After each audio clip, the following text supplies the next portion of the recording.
പിടികൂടി എന്നല്ല പറയുന്ന, 8 പേര് കൂടി ഇരുന്നിട്ട് അവരെ എടുത്ത് പിടിച്ചോണ്ട് പോയി. അതായത് അവര് കഞ്ചാവുമായി പിടികൂടി എന്നല്ല പറയുന്നത്. അയ്യോ, പച്ചവെള്ളം ചവച്ചു കുടിക്കണ പഞ്ചപാവം, അങ്ങോട്ട് ഇറങ്ങിയില്ലടേ.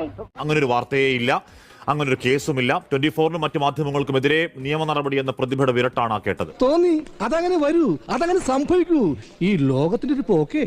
ഇന്നലെ എക്സൈസിന്റെ FIR പുറത്തു വന്നു.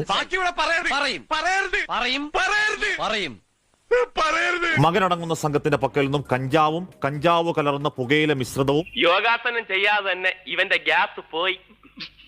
താഴെ ദ്വാരമുള്ളൊരു പ്ലാസ്റ്റിക് കുപ്പിയും പപ്പായത്തണ്ടടക്കം പിടികൂടിയെന്നാണ് വ്യക്തമായി എല്ലാവരുടെയും പേരടക്കം പ്രതിപാദിക്കുന്ന FIR. അങ്ങനെയൊക്കെ വഴിയില്ല.